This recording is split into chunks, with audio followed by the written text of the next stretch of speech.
second half of our newest installment, which would be the 9th episode of our Orizon campaign. Welcome back. Nice to have you. We're just getting off of our break.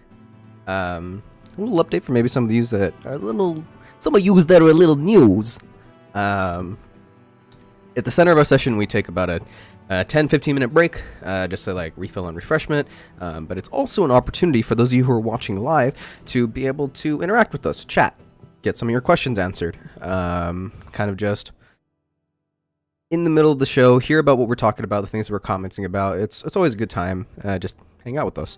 Other than that, we are going to jump in right where we left off. 1 second. It's also, why are you watching part 2 if you haven't watched part 1 yet? You should If do that. If you're watching part 2 first, you don't know how numbers work. Go back and watch part 1. Anyway, if you want to know all about the announcements that we have going on as of this Thursday, where we're filming it live, you should already know. You watched part 1. So be on the lookout for those things because they're really cool. So yeah, let's pick up right where we left off with Raldir. You have just finished putting together all your things. I know Piton wanted to go about and do something, so Yizit and Piton, what are you doing as everybody's seemingly going about their things? Well, did I get my stuff yet? By the time is a little wishy-washy. I'm talking about what do you... Have you notified me yet? It's about what you want to be doing right now in response to this letter and all that kind of thing. I guess reading the like how to actually do the summon familiar spell or the find familiar spell, not that. So neither of you want to like see about what's going on. It's little soft things talking about words on paper. I'm just going to pull back into the room, and after a couple seconds, you hear some banging. Okay. Oh, jeez. So you've already gathered all the things, and you make your way in that direction. If you wanted to say any last words as he makes his way out, Grefford. No. Oh, you know what? You know what? I will say one thing before Raldir leaves. Good luck, Radio. I hope you don't die. You probably won't, but just in case. Yeah, I hope I don't die either. Also, would I know the way to his office, or is it hazy? That would be a history check, but we'll get into that. Don't throw it yet. I was gonna say because it's like I want to know if I need help from Grafford. I mean, you can ask if you want. After she says that, he kind of takes that into account. I'll just turn to Raldir and say, don't let her get to you. You'll be fine. Oh, also, I still don't particularly know my way around here, so if you could guide me to his office, if you're not doing anything, that would be greatly appreciated. I could very well do so. I do want to take care of Yizit now that he's blind.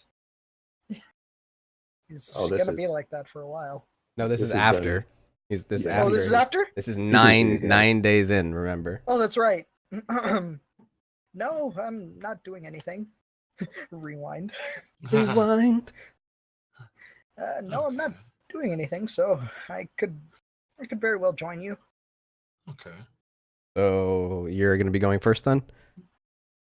Yeah, I'll go ahead and lead the way. So you reach down to grab the doorknob, and the doorknob appears since it's not there until somebody puts their hand towards it. You open it up, and you walk through. You're following behind him, Raldir, but as soon as he walks out and through, the image in the door changes, and it's the interior of Saro Kaldan's personal quarters. You see him on the other side of the door, and as it looks like he's about to cross the threshold to walk outside, he vanishes. Whoa.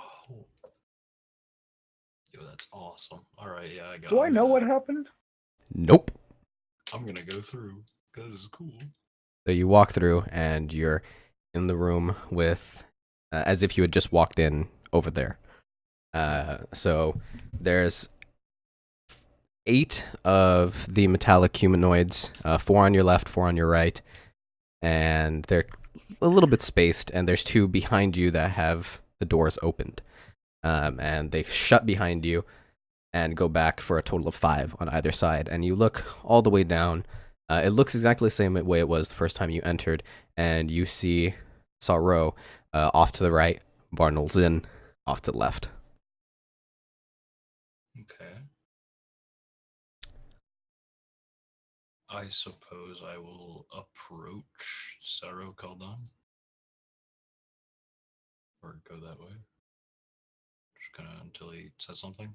So you walk down this sort of long red carpet that comes from the door that leads all the way up to sort of a raised platform of about 3 stairs that the carpet goes up towards this huge bed that's completely surrounded by pillows on the ground. And then you kind of turn to your right to give you sort of just an image of the room in the interior. Off to the left, you see a large, like, almost half-circle desk that just wraps around that's been perfectly fitted for the size of Varnalson's beholder body.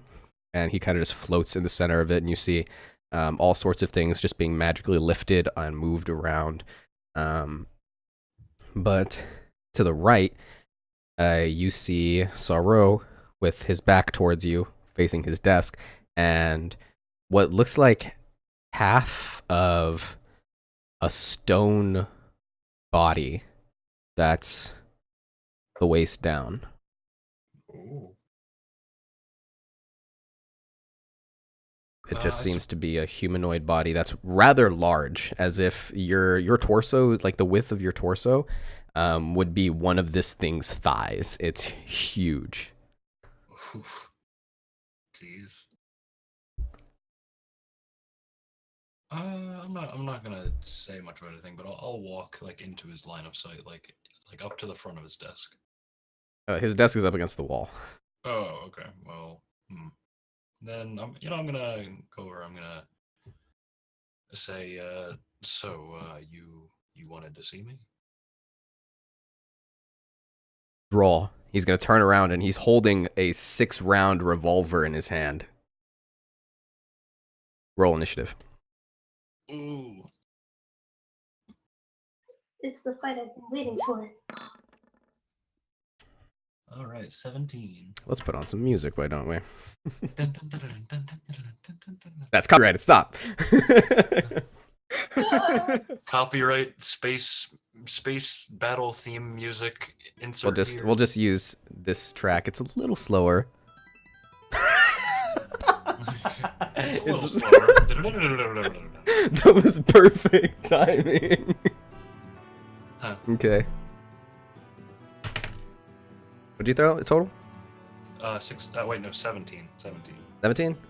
He goes first. Ooh. So he's holding for the audience, for the players, it looks like a 6-chamber kind of, well, not it's a 6-slot revolver with a single barrel. But where the sort of the hammer should be is instead replaced by a prismatic diamond, as if one that was to be used for the prismatic orb spell. And as he turns around, you know the revolver ocelot where he spins it in his hand?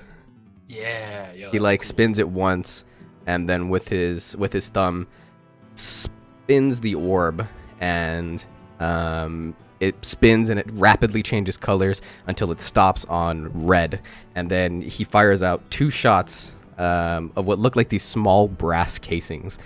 Here they come.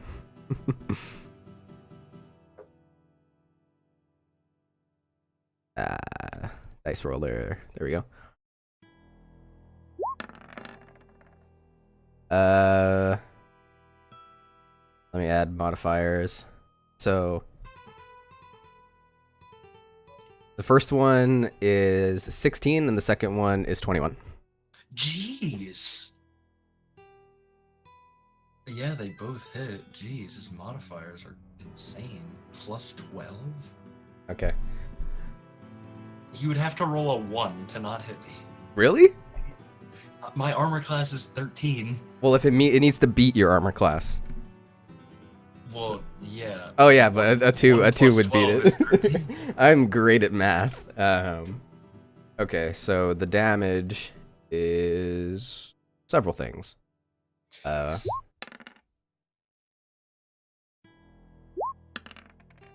So that's gonna be plus mods. Oh my god. 15 and yeah, just add 12 to both. So 15 and 16. You're at full health, by the way. Yeah, okay, so 15 and 16 is 31. So the two casings, they're somewhat larger even than the essentially buckshot that you have, like the small metal balls that you load into the thunder chamber of your thunder cannon. And as soon as they make contact with you, you get a split second to look at them, and they have this intricate kind of crystalline etching into it, and you see a red glow begin to emanate from the cracks on the etching as they burst into flame. And you take... they both hit you. So... 21 points fire damage. 21 more damage? Yeah. Are you out? Oh, okay. I am at negative 14. You don't go unconscious though. You get down to 1 health. You begin to feel your consciousness fade from you, but you hold on, and you can tell that the power behind that was not your own, as if somebody was like shaking you violently to keep you awake. Jeez. Your turn. Guess I'm gonna try to shoot him. Try to pull out my gun, I'm gonna try to shoot him. This is still crazy. Beep beep. Do I hit? 19 actually does hit. Go ahead and throw damage.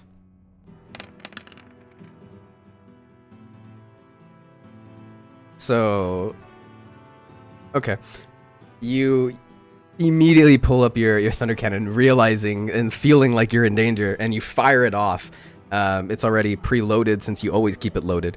And the several balls of metal with the lightning dancing between them fly towards him. One of them that makes contact first doesn't make contact with him, but instead a blue barrier that comes up around his body.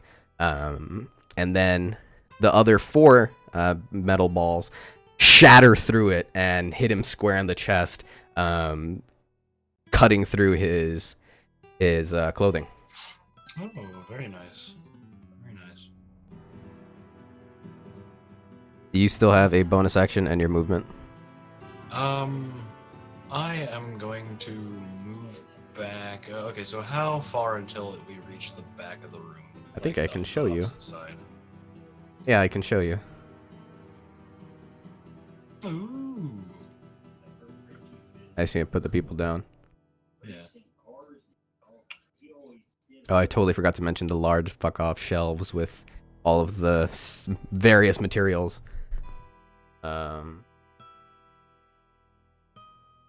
Yeah.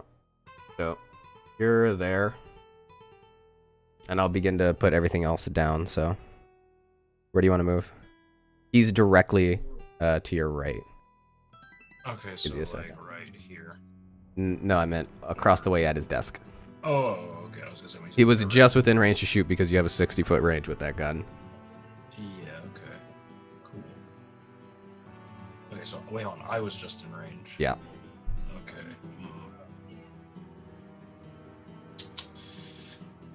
Well, yeah. I mean, there's not really much place I want to move, I suppose.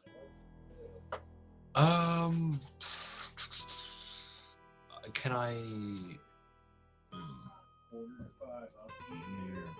Yeah, I think I'm just done because I don't really want to move out of range either. Actually, you know what? For now, I'm going to move back. You have control of yourself.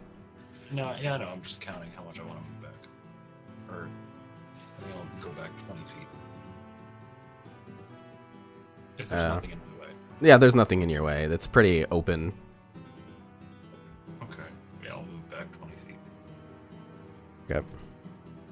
If you will give me a moment to put all of these other things down on the screen.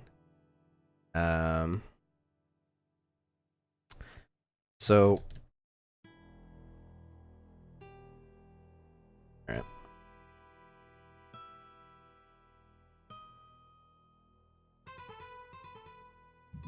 Yeah, they're over here. One's next to the door, and then there's space like that. Okay, so that's all you're doing with your turn? I think so, yeah. Alright, I wasn't planning on using this map, because I was just gonna have a theater of the mind type thing, but I'm like, might as well. But yeah, so you take a couple of steps back, and he doesn't seem to be phased at all by this, by the wounds. And takes another couple of steps up, and kind of flips his cloak to the side, and spins the gun and puts it on his side. You have never seen anything like it before. Oof. He Yo. holsters it, and then begins to clap.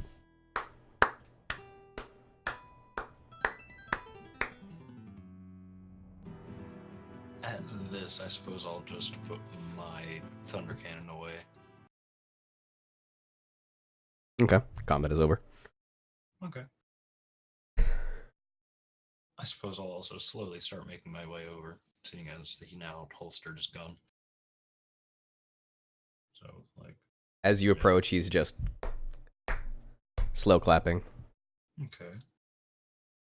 And I guess I'll just kind of make my way into just over there. So the first thing that you notice about him is that the points of impact that your shots have made have already been repaired. There's almost no trace of you ever hitting him on his chest. His clothes are completely fine as they were before. And you have bullet wounds.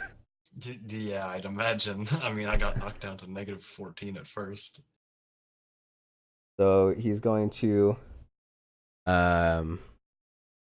pull out the revolver once again, and then kind of put it on its side and spin it in his hand so it's rotating, grabbing it and then kind of holding it up slightly for you to get a better look at it. And it's this beautiful, like, silver that is a majority of the gun itself, with golden etching and lining on the chambers, and then the prismatic diamond sort of just shining beautifully.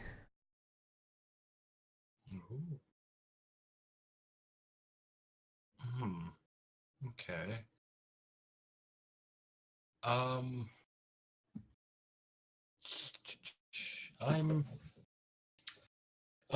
going to kind of examine it, and I'm gonna say, well, I guess there's no surprise. I'm guessing you made this yourself.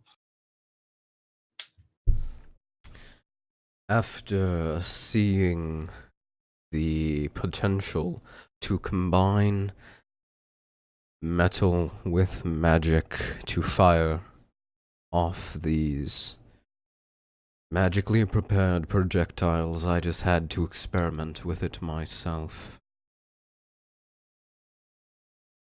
I believe you called your weapon, kind of hesitating, and you see a sort of look on his face. A majority of the time he's stoic, almost expressionless in his speaking, but his eyebrows barely twitch as he says the word weapon. A thunder cannon, correct? Yes, that's correct. He's going to kind of spin the gun once again. I have yet to name this creation.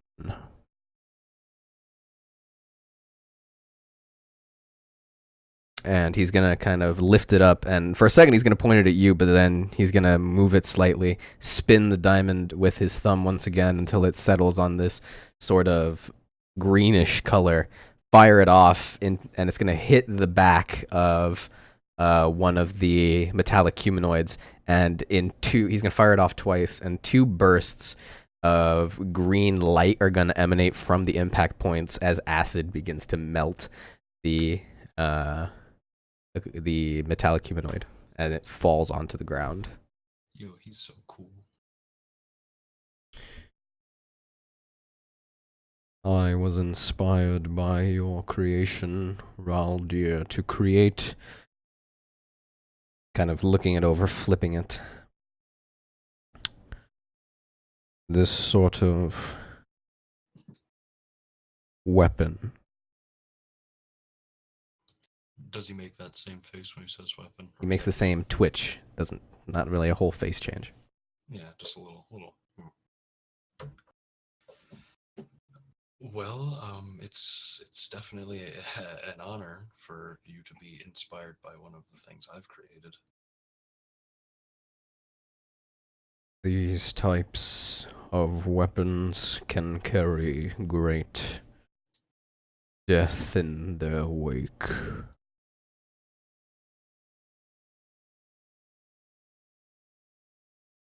How am I to know that you will not create more of these and bring hell upon the people of these lands? I mean, I suppose you have no reason to trust me, but I suppose, what would be your reason not to trust me?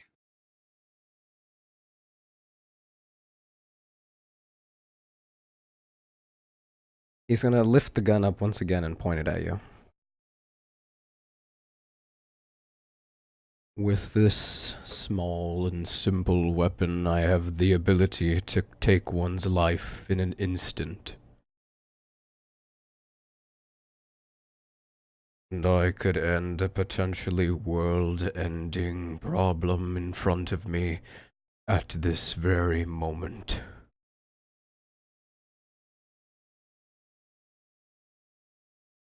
And he begins to spin the diamond. At this, I'm going to,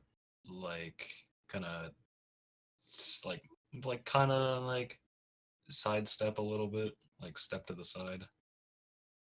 He follows you with the revolver.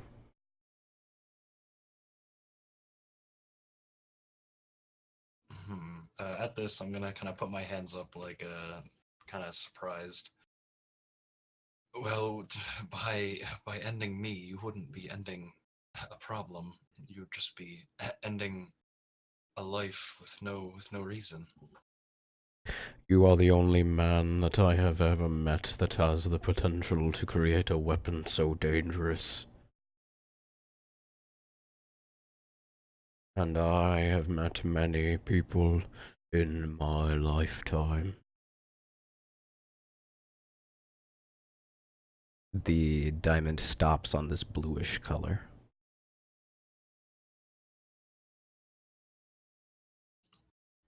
Okay.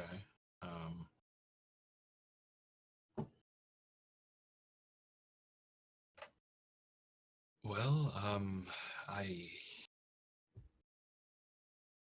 suppose I'd imagine you have met many people throughout your long days as an inventor. So, but everyone's inventions are different, and I just so happen to have invented this. But again, I don't see any reason for you not to trust me. If I were to do anything bad, what would have stopped me from doing it all this time that I've been here? A snake that lieth in wait in the grass simply waits for the correct moment to pounce to snatch its prey.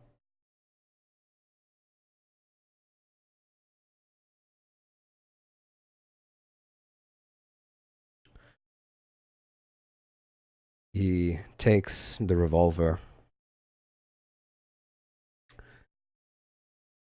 and holsters it once again.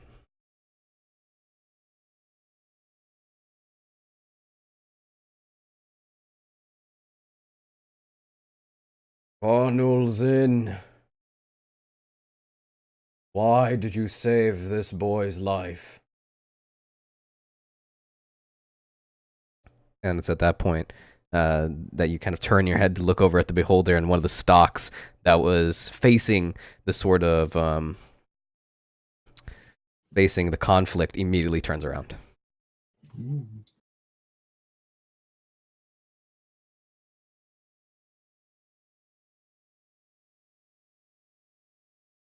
Okay. Plead your case that I did not end you in this moment. What guarantee do I have that you will not create more of these and create a world of death? Well, also note, did I ever get an explanation on what Asimars were? Not a great one. I was gonna say, I don't think I did. No.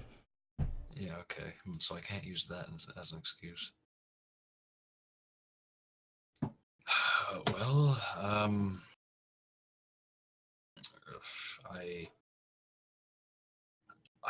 don't suppose I have much of anything to say, but I mean, again, I've done nothing to lose your trust, and I mean, the whole reason why I went on this travel was to change the world for the better. I mean, I left a life of luxury and royalty to go on this kind of life, so I mean, I really don't know what else to say except I don't know why you wouldn't trust me. But Where is the design to your thunder cannon?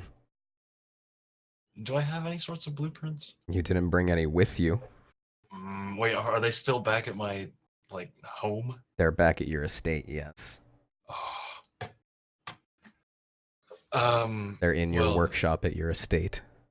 oh, those would be back home, like back home, back with my family. Then how am I to know that there are not more in production as we speak?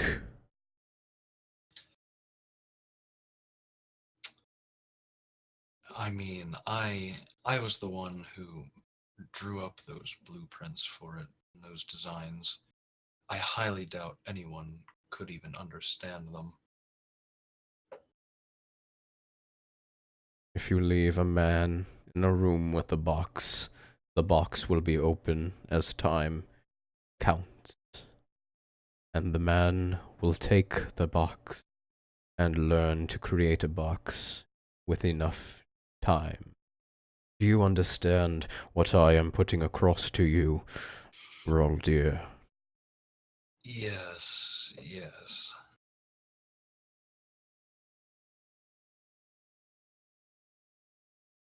I mean, and I suppose that's true. Yes. Now, by ending me, not only would you be ending the life of someone with, as you've said before, immense potential and someone who hasn't broken your trust. So, I mean, hey, if you do it, I mean, I suppose that's on you, and you've lost someone who taught you something, the great Saro Kaldan. But hey, I mean, it's your decision, you know. This is this is your home turf, so I suppose it's up to you. And if you want that on your conscience to kill a probably innocent man, then by all means. I'm gonna kind of say that, like lifting my hands up and kind of all right. Make a persuasion check.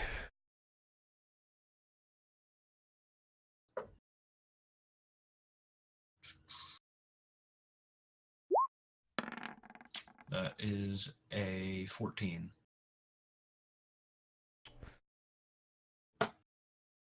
Like I said, the revolver is holstered.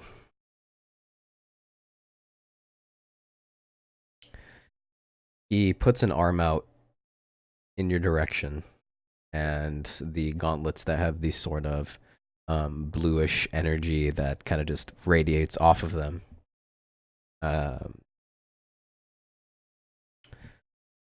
It begins to kind of coalesce into this sort of circular spherical shape as a blue mist kind of emanates from the shape.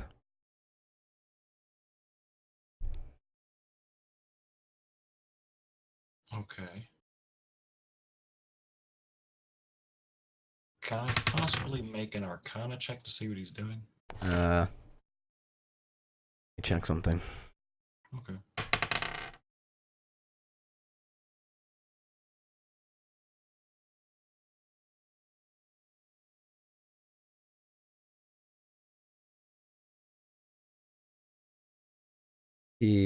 Go ahead and make the Arcana check. Okay.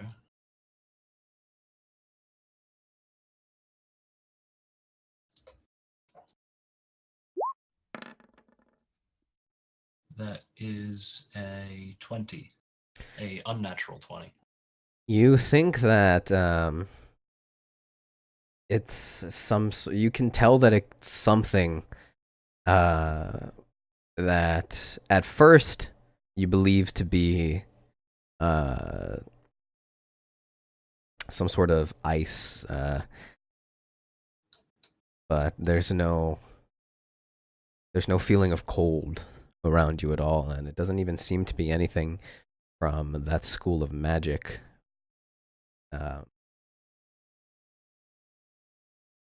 And after a moment, the light sort of begins to take shape even further. And you see one long protrusion, and a smaller one kind of go out in a different direction. And after the light fades, it's a perfect replica of your thunder cannon.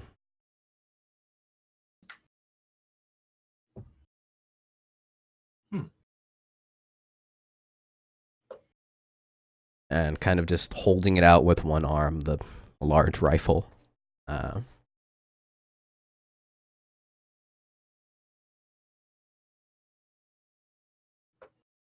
You have pled your case, and I will offer you an ultimatum. Die here, and allow me to do the world a service in saving its security and peace, or return to your home and destroy the very blueprints that created this weapon.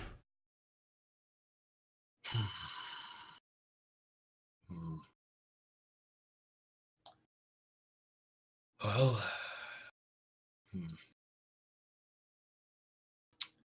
no, hold on. He turns around and faces away from you. He lets the thunder cannon fall to the ground, and it just, as soon as it hits the ground, it vanishes in a mist of bluish color. And as he's facing away from you, what is your decision? Now, I know this may be a stupid question, but how would I get all the way back home from here?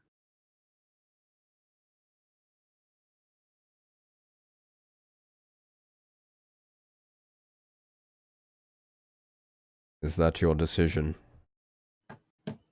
It's just a question. It's not my decision.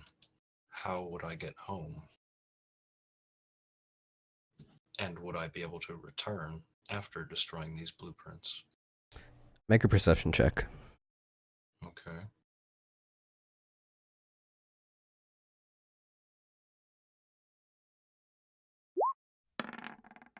That is a 21. Okay. You see him immediately reaching down to his right side, or rather the left side, where his revolver is holstered. As this conversation goes on. And make an insight check. Okay.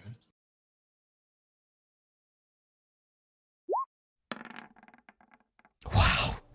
That is a 21 again. You get the feeling that he wants his question answered the way that he asked it. Ah, jeez.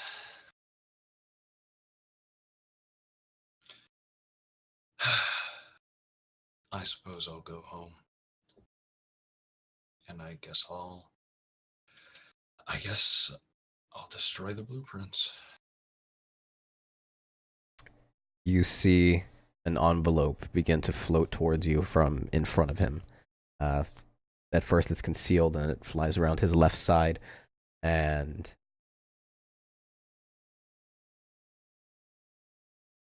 his voice kind of halts for a moment.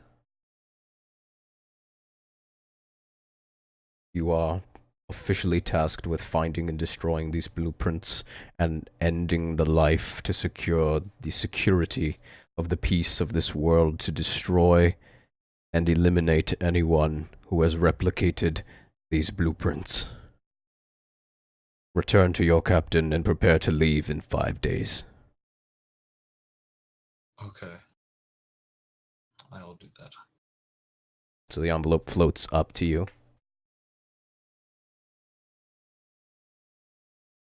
Okay, and I guess I'll take it.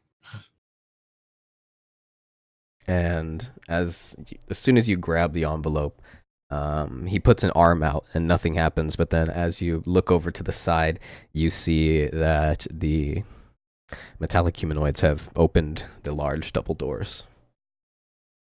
The other side of the room. I guess I'll go and I'll start making my way back to where everyone is. All right, make a history check.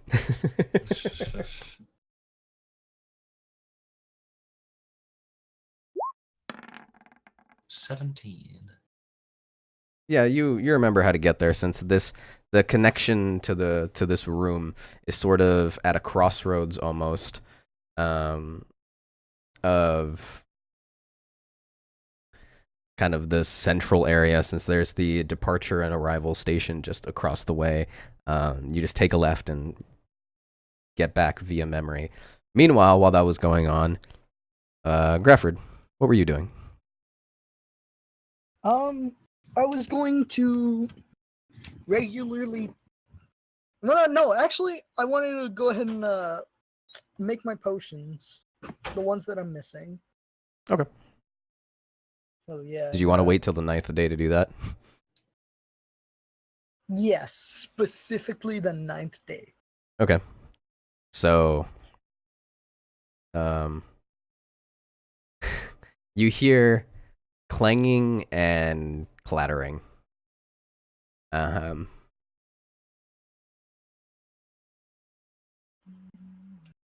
it's coming in from the direction of the hallway.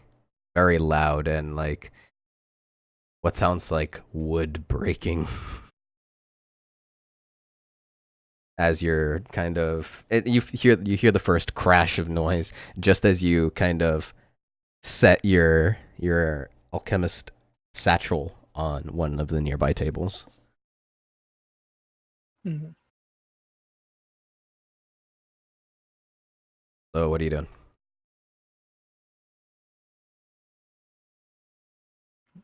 I'm just gonna go ahead and make another healing drop. Oh, so you're not gonna inspect the sound of stuff breaking? Wait, I thought that was Raldir coming home.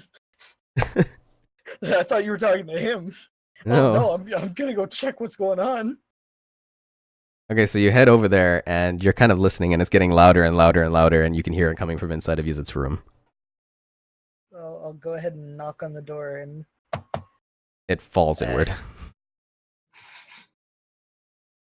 And as it falls down onto the ground, you see several bits of broken furniture scattered around. The walls have claw marks. What else did you want to do to the room, Yuzit? I'd like to start bringing in Water, vegetation, nesting materials. From where? Because you were kind of clearing stuff out, just breaking stuff. Like I meant, like how much of the room has been destroyed in preparation for that? I'm assuming we have like a footlocker chest kind of thing. Yeah, there is one of those. All right. If it's used for storage, I'll keep it. Everything else has got to go. So I'm just gonna yeet it out the door. all right. One more thing, please. Put your headphones back in if you could. And so everything is just destroyed around him.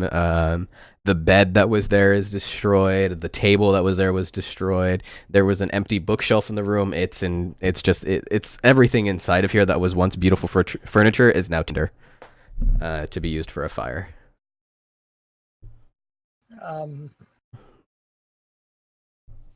Is everything all right in here? Is it?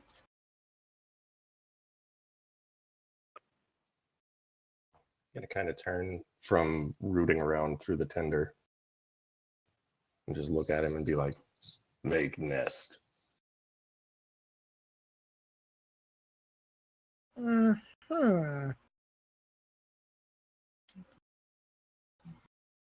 And how are you going to get around to doing that other than destroying everything?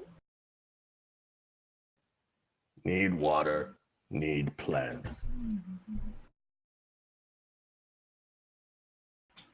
Do I know if there's a way to customize the room without having to go through this trouble?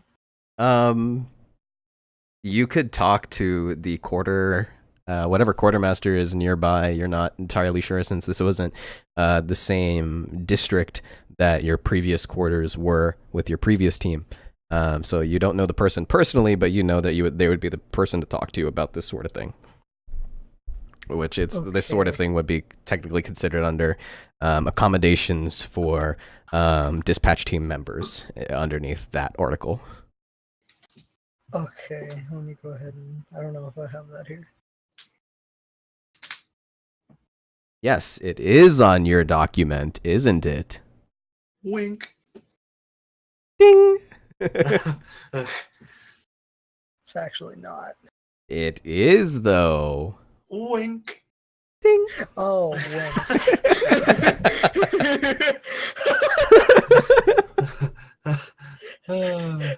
Grafford, the stoic non-getting character. Yes, I'll go check about that. In the meantime, try not to break more things. Don't go breaking a wall or anything. Because it's just going to kind of stare at him. And then the jaw opens a little bit and it's just, heh, heh, heh. And he's going to start like shoveling all that broken wood out the door. Okay. I'm just going to kind of ignore him. Okay. And I'm gonna go deal with this courting. Okay. Yeah, the quartermaster. So, Baton, by the way, at this point, you already have your familiar. Yay! So the first thing you hear is the banging and crashing and breaking of what sounds like wood. Coming from next door.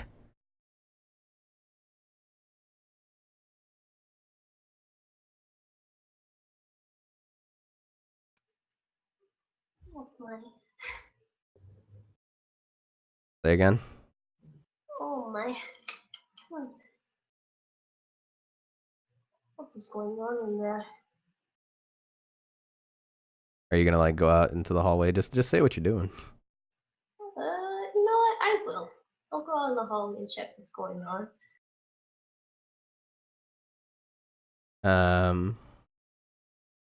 So all you see is like the scraps of essentially the same, what looks like the same stuff that was in your room, like perfect replicas in pieces, and just the shrapnel and all the different like little All the different little like wood scraps and broken bits, like the table leg, one of them that's been snapped in half, and it's all just shoved out of there. And then you see Grafford just walking down the hallway. As she comes out, Yizid is like crouched down inside the open door, using his open hands to just kind of push things out. And he's going to turn and look at her and not even stand up, just kind of like scuttle back and shut the door. Wait, so like you're down like a frog, so you just move your legs back, not changing your height, and then just closing. Well, the door is on the ground now. Yeah, it's on the ground. Do you like push it back up into the frame? Yes. So just. So I'm just gonna stare and be like, Your weasel like runs up your leg, up your like kind of torso and onto your shoulder, and tries to like look around at what's going on. what's going on anymore? Quick question: do I get to name my weasel? Yes, you do. It does get a name. I'm gonna name it Anna. Its name is Jeffrey. You know what? No, I'll name it Jeffrey. Jeffrey. My name is Jeff. No, it's actually half tempting to name it Ackley's, just because why not? No, I'm joking. I'll name it Jeffrey. Jeffrey. Okay. So Jeffrey runs up onto your shoulder, climbing up your body. Jeffrey, what am I looking at? It's his head, like kind of. He climbs up your hair and onto the top of your head, and is trying to look as far out into the hallway as possible. I'm actually gonna need to make an acrobatics check for this guy. Oh my god. No. He falls off the front of your head, and is about to hit the ground. Can I try and catch him? Yeah, make a general dexterity check. Cool.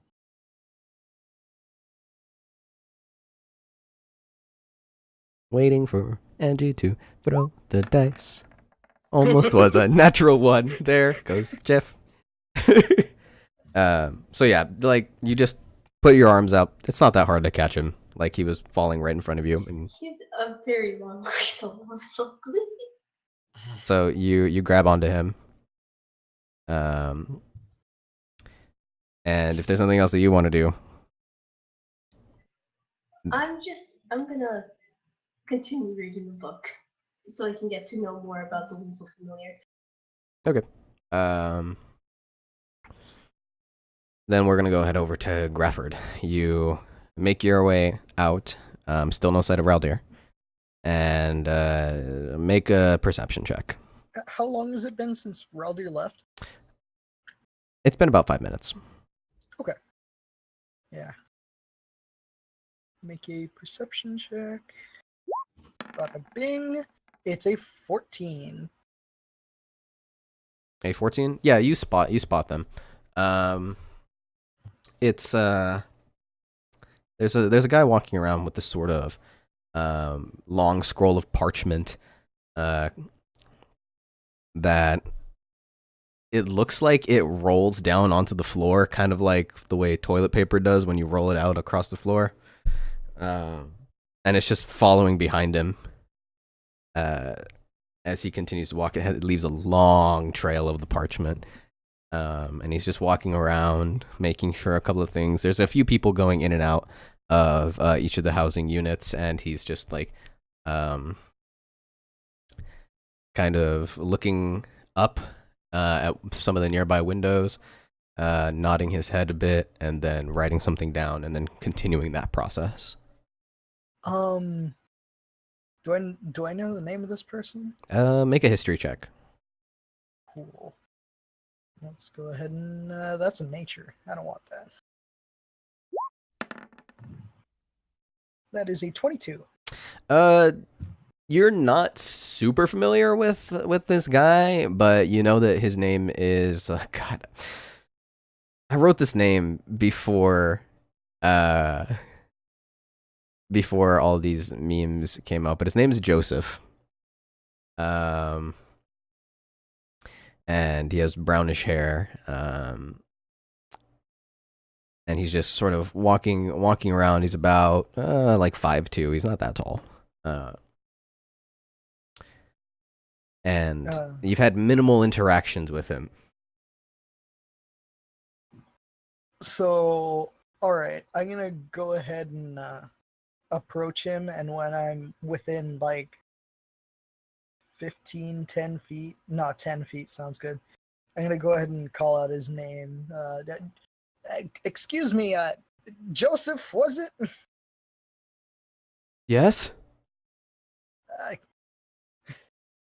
Does he look at me? Yeah, Or he does turns. he look above me? He turns and looks around for the source of the voice. Down here. Kind of tilts his head down. You're about 5 feet away from him. There's 5 feet between you. Yeah. Oh, hello. Yes. I've got a question for you. And I probably have an answer. Yes. Well, I was recently assigned here, and one of my members wants water in his quarters. So you will be filing a request for accommodations of a member of a dispatch team? Yes. Right away. Take this form, please. He reaches down into the side with both of his hands. The parchment is suspended in air, and pulls out a small little scroll case. It's like egg roll sized. That's small. And hands it to you. Yeah, I'll go ahead and take both. No, just the one. It's one scroll case. Oh, it's a scroll case. Yeah. Okay. Yeah, I'll go ahead and take it. And then he's going to grab the parchment once again. Say, is there anything else you needed? No, thank you so much. All right, then fill out the appropriate paperwork, and it will be immediately vanished, and there will be a small team that will be coming shortly to assist.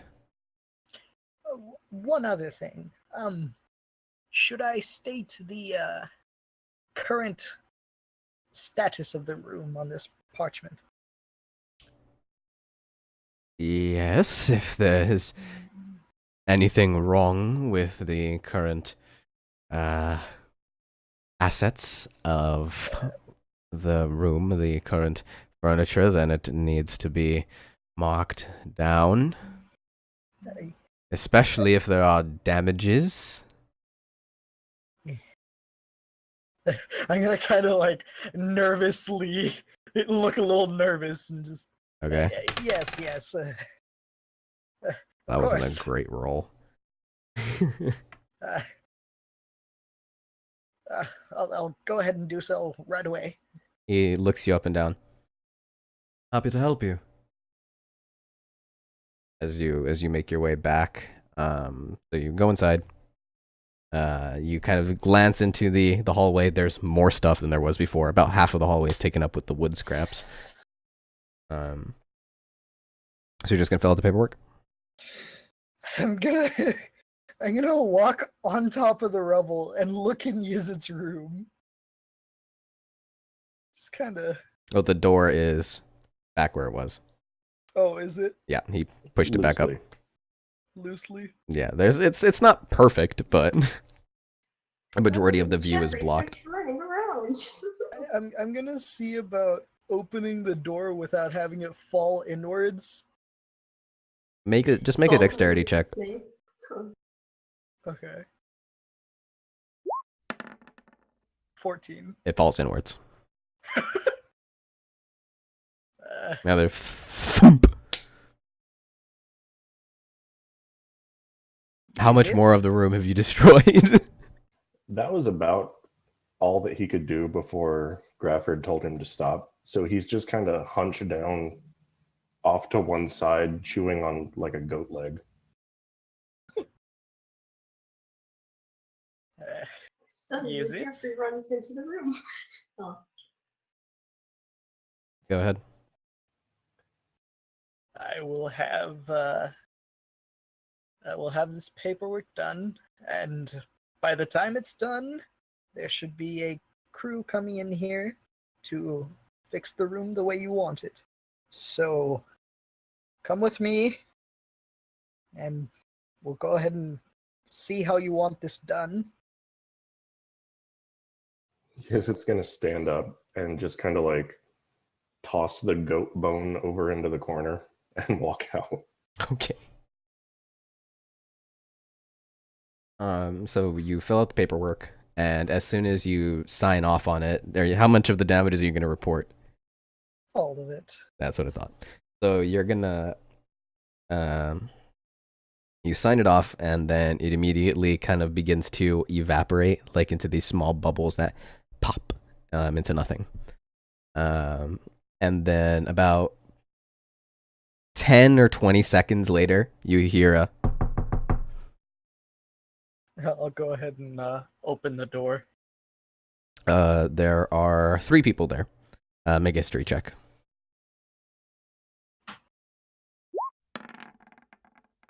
16. You recognize the symbols that they're sporting.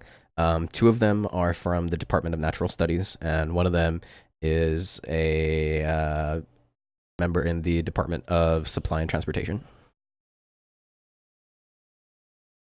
And the member in from the Department of Supply and Transportation walks in first. He's this sort of younger human man with a head of blondish hair, like a dirty blonde that fades to a brown.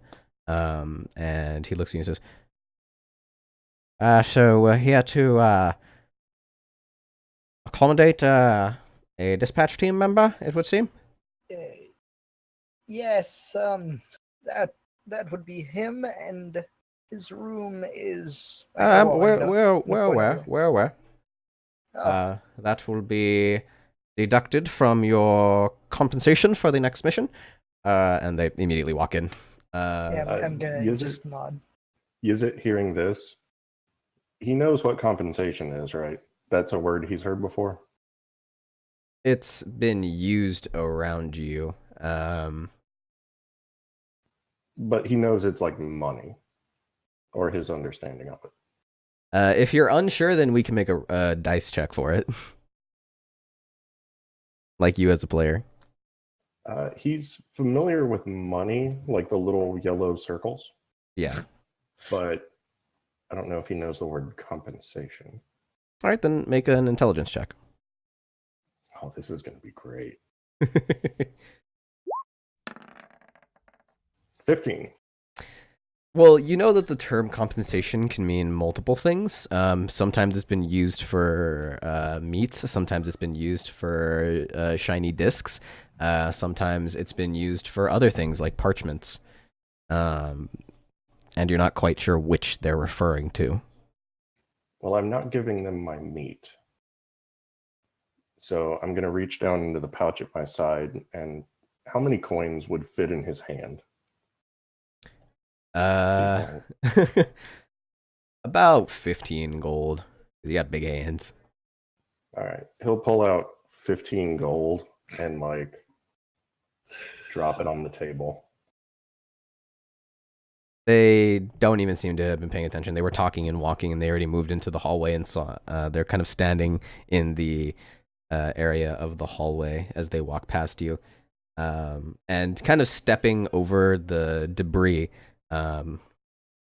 The 2 from the Department of Natural Studies walk into the room as the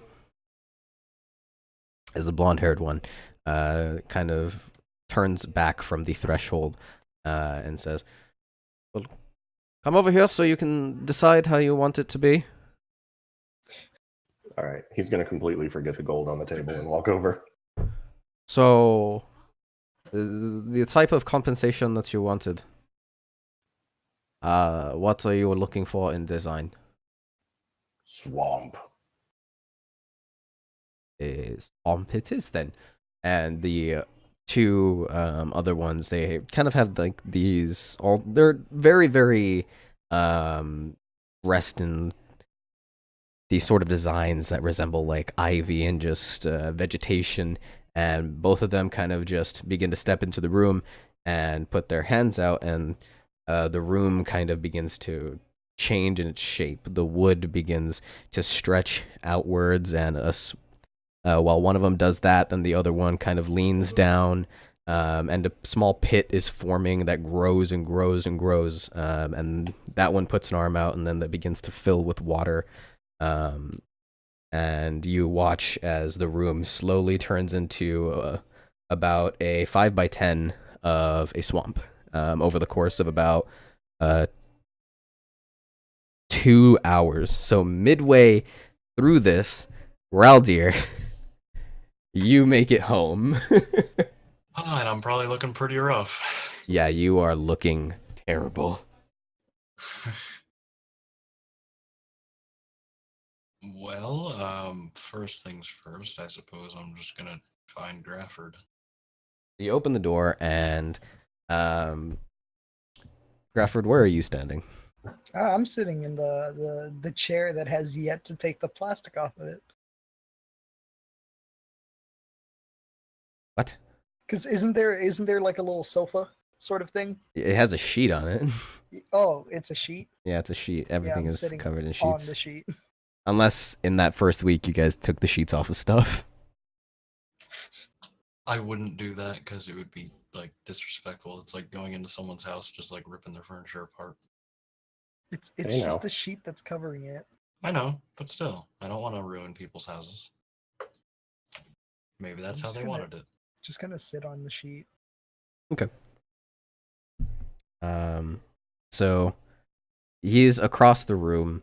I don't have an accompanying visual for the home quite yet, but that will Okay, that's fine. that way you can kind of get a little bit of feel for the layout. And he's outside of the sort of meal prep area, and that kind of goes down a couple of steps into the common area where there's just the furniture. And as you're making your way towards him, you look to the right and you see a blonde-haired figure, and Yizit standing in the doorway to the room, and you see the pile of wooden debris of all of the broken furniture.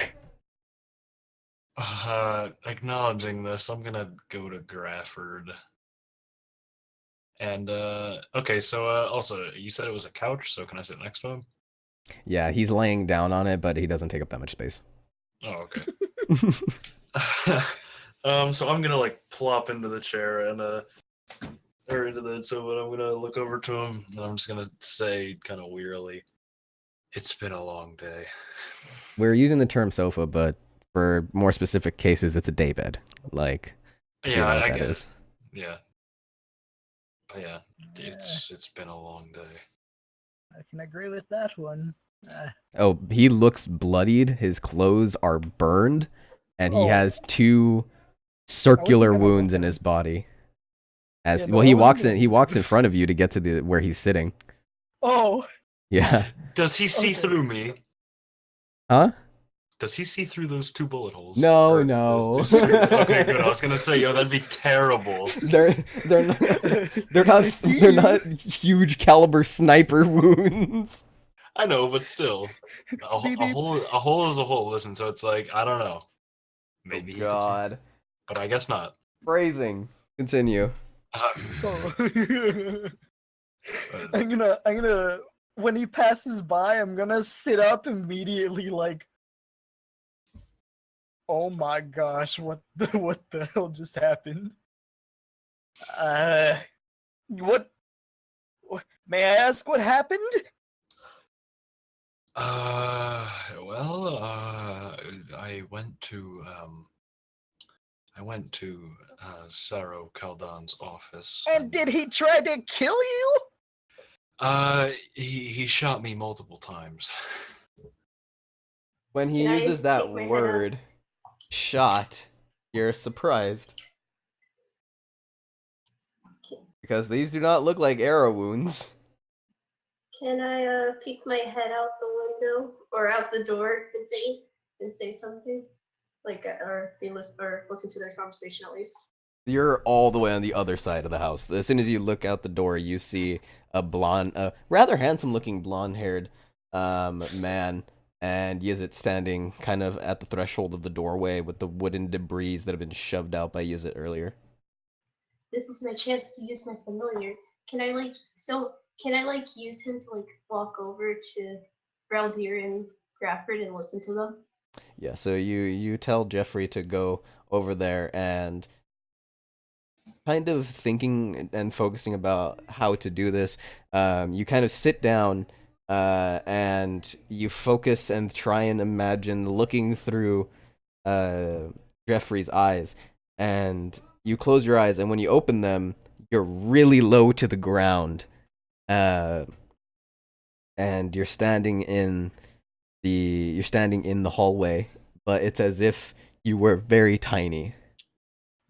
This is what Grafford must look like.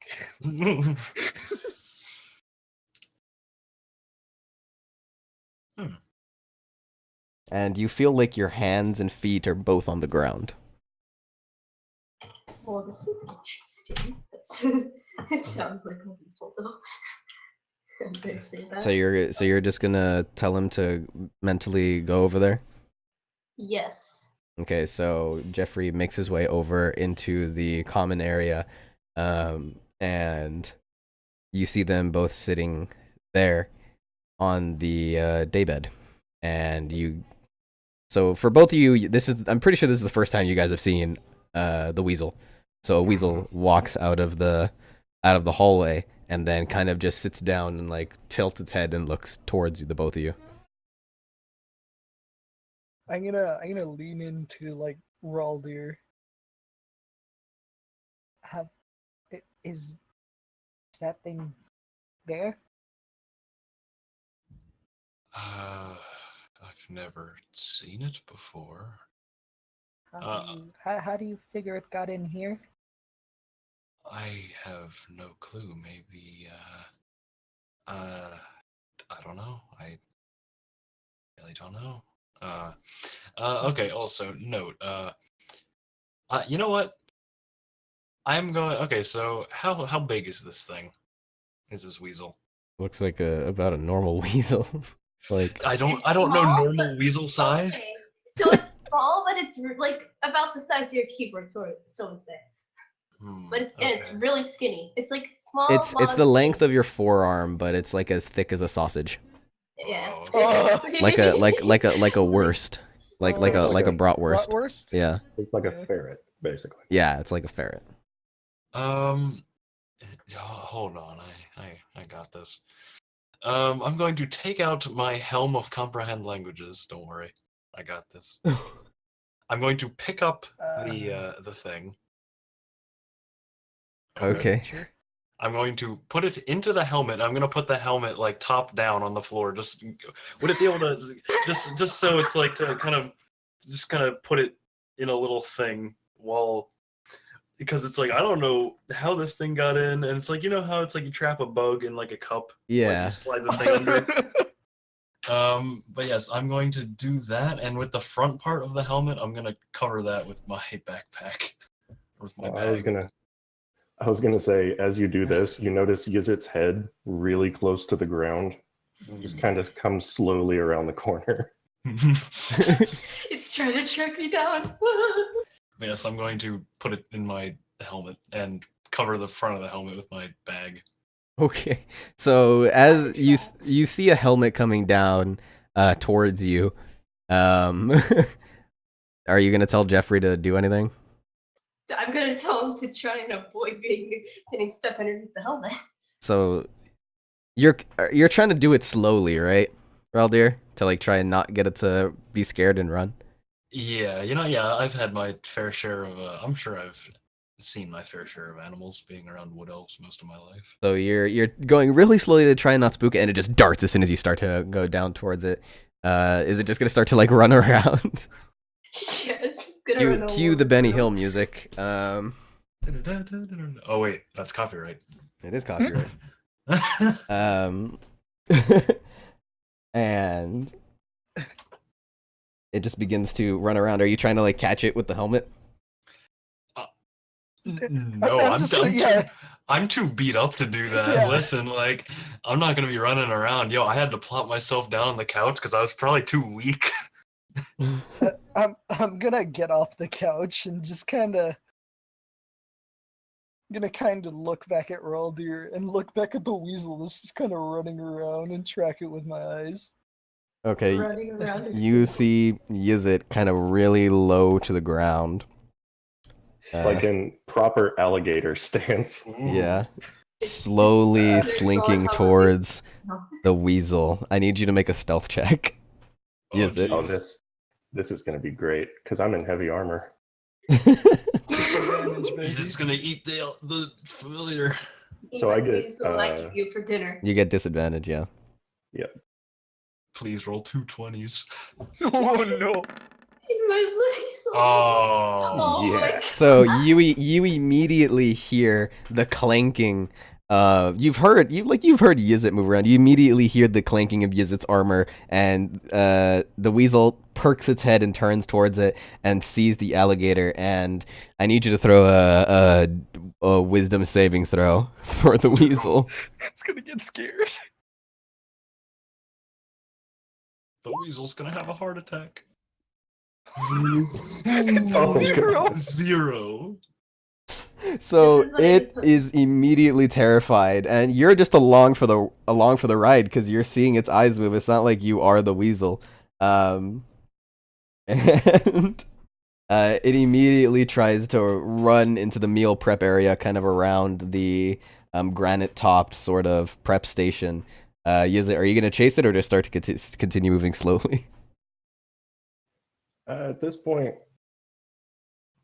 I'm just a little confused. So I'm going to stop and just put my belly on the ground and splay out and watch it. And this is the point where I go outside and try to help my little boy Jeffrey. You are while you're looking through its eyes, you are blind and deaf. So you immediately stop looking through its eyes to go to get up and go out, and you see the same human standing there at the threshold of the doorway, the debris. But this time you see Yizit sprawled out across the ground, just as you saw him a second ago through the weasel's eyes. Is it? Were you trying to hurt him? One eyeball is just going to roll back in her direction, and the jaw is going to open a little bit.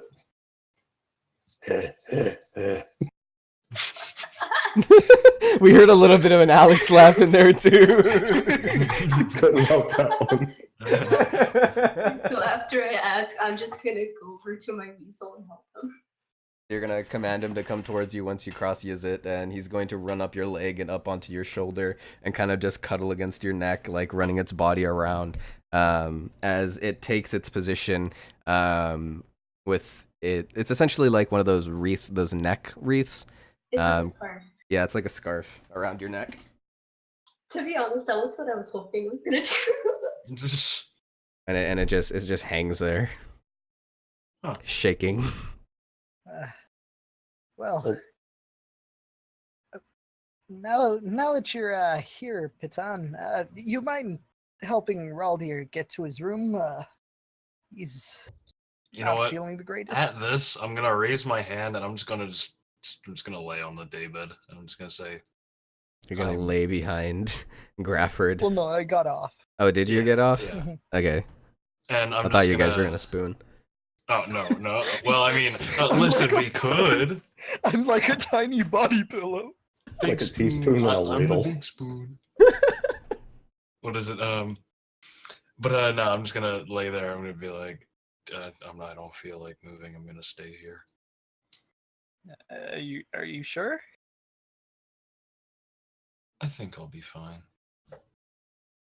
But anyway, maybe I'll move in a little bit. But for now, oof. But yeah, Saro Kaldan. He, after seeing what I made, pointing back to the thunder cannon, he decided to fabricate something of his own, which is just about just like it, but smaller and apparently more powerful. Well, he is a master inventor. Yes, and first I'm going to say he gave me 2 options. Well, more specifically, he firstly, he threatened my life, but you know,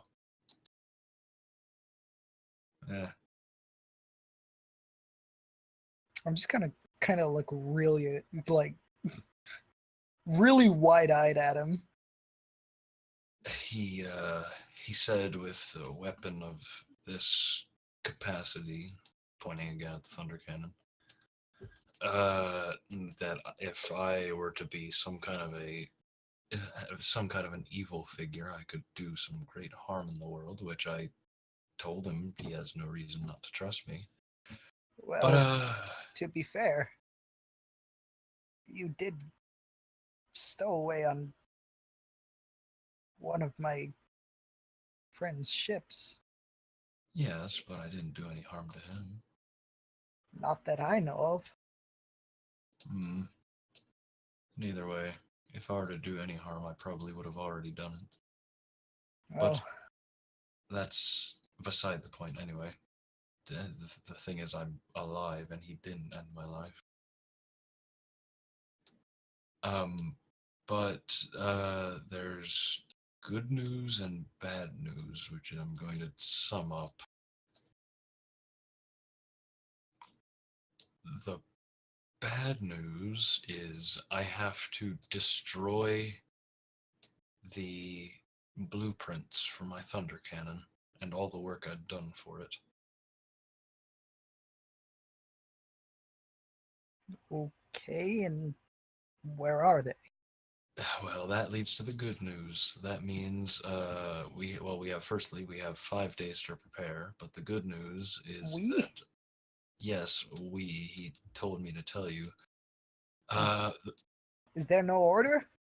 the blueprints are back at my estate, back home, and yeah, he said that we have 5 days to prepare and we're going to go back there.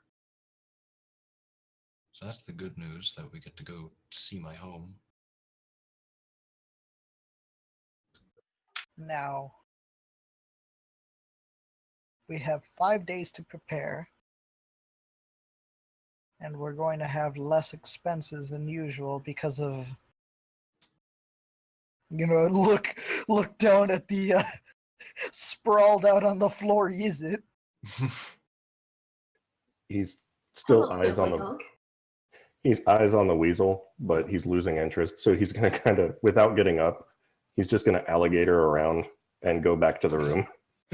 Just gonna walking use backwards both of- without turning his body, just He's gonna use both of his back feet to walk back to his room. No, to Jeez. push himself back into his room. Would my weasel calm down if he saw he's it leaving? yeah, he does. Jeffrey, I'm gonna put him in my lap and start petting him. You're standing up. I am? Oh, I forgot. I'll sit Nice. first and then do so. Yeah, the nearest chair to you is actually a stool at the meal prep area, so you sit down next to it. He slides into your lap, kind of running down your torso, and then just curling up into a little spiral that. And as his head pokes out, he looks like a little poop.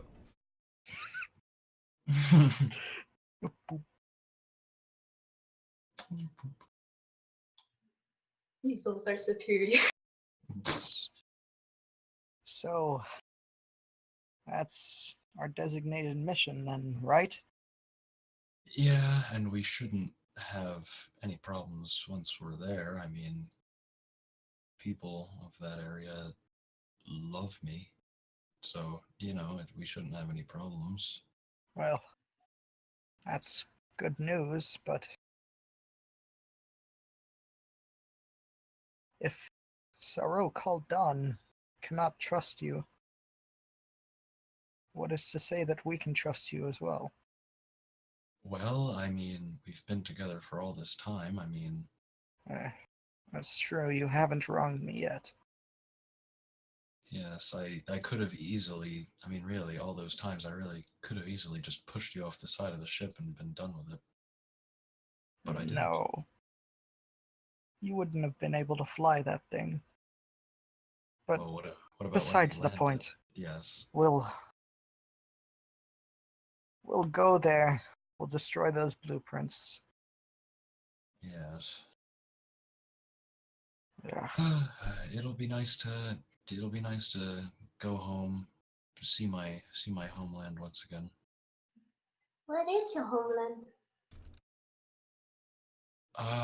Well, it is a place called Black Grove, and it's pretty well hidden. It's, to everyone else, a forest. But what is it? What continent? Aries, how would I respond to this? Help. The well, I don't think any of you have a map. No, and I have no clue about continents. You will make a history check because the names of continents are sort of some things that people don't really bother with, but you're well educated. Yeah. Okay, So- history check. Education, no breathing. 16. Okay. You remember the name of... Well, you remember, obviously, where Black Grove is, but the name of the continent escapes you. Like, if you were looking at a map, you could point at where it was, but you can't remember the name of the continent. Huh. Wait, hold on.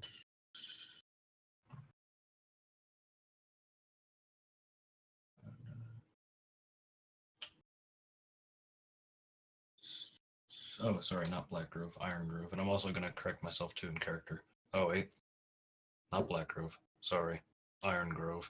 I'm gonna kind of my eyes kind of sleepy, just like I'm. Wait, kinda, sorry, what was the total again? I saw the 10. 16. Yeah. Oh, yeah, no, you know the name of the continent. It's specifically Southern Mali. Okay. Oh yeah, right. I remember that. But yes, I'm gonna say my apologies. Iron Grove. Is the name of the city. I'm not in the best of shape, as you can see. I say, kind of looking down. Oh, I see. No. Honestly, we should deal with this in a later date. But You should rest up. yes, and the continent also you asked is Southern Mali. Oh, I see. Also, I'm gonna take the envelope that Cerro Caldon gave me. I'm gonna kind of like wave it at Grafford. This is what he wanted me to give you for the whole orders deal. Ah, yes. I was wondering when you'd give these to me. I knew it'd come with some sort of written order. I'm gonna grab it and open it up. There is a parchment inside with Yeah. about 10 or so pages of orders. I'm gonna go ahead and look towards Patan, and I'm gonna say, you should probably let Raldir rest. Honestly, I'll be taking my leave into my quarters soon enough as well. Okie If he needs anything, please assist him. I might stay out here for a little while. I want to feed Jeffrey here. That's the name of the season. Okay. Pat his head very lightly. It's at this point that you like made your way back, back into sort of the area where you can look into the threshold, and you see something that looks very familiar. It looks like a swamp has replaced the boards. There's nice, like sort of brownish green, sporadic patches of grass with a pool that's about twice as large as your full body. That's kind of there. A tree that has this, it's almost deadish, but it has these sporadic little bits of leaves. Muck is just floating on the top of the swamp with a few bits of vegetation here and there. This is amazing. I'm gonna kind of stand up to a crouch and look at the yellow-haired one and just be like, yellow disc on table. And kind of scooch forward and just slide into the water and underneath it. So you slide across the sort of muddy terrain and slink into the water, and it is slightly warm. There's it's still a room, but upon first glance, it looks like it's just opened, expansive stretch. And you see that above the pool is the walls have been essentially replaced with a window above that kind of essentially works like a heat lamp that's exposed out to the sun. All right. Gonna kind of swim down and check around the bottom of the pool, and then just float up to where the top of my head is facing the door, up over the water. Okay, so as you were slinking by, the other two people that were there too kind of pressed against the wall. And I'm just gonna stare at them. They There's gonna be little bubbles coming out from around the nose, but that's it. They look at you, turn, walk out. One of them puts a hand out towards the debris, and it essentially melts for a moment into the wood that surrounds it, and it's all gone. It's become one with the wood that's part of the floorboards of the hallway. And the small troop, after completing, look towards Grafford. They nod and walk past the gold and leave. They reach. The first one reaches down for the door handle, and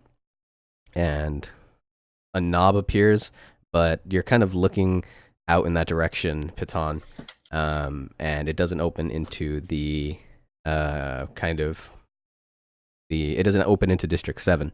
Instead, it opens up into a different place, and then the other two go to a different place as well from the doorway.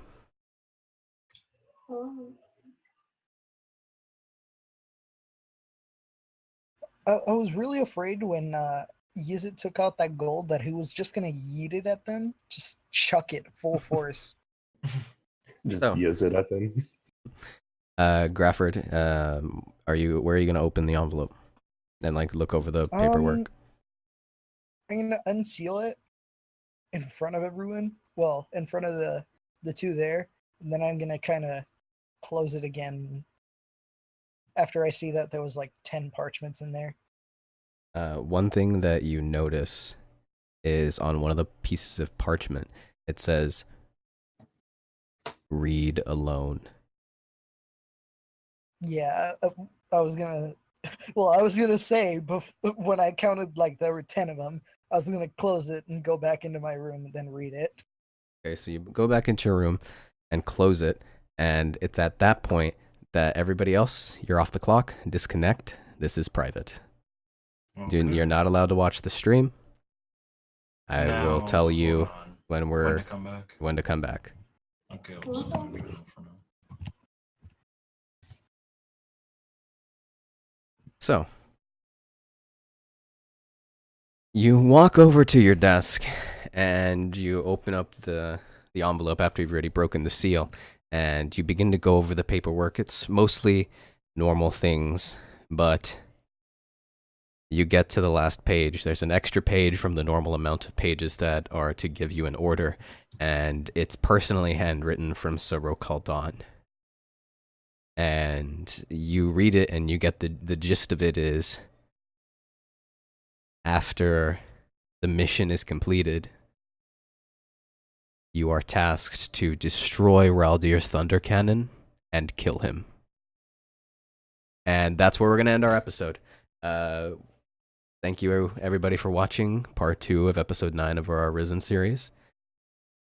We'll be seeing you next time. Goodbye.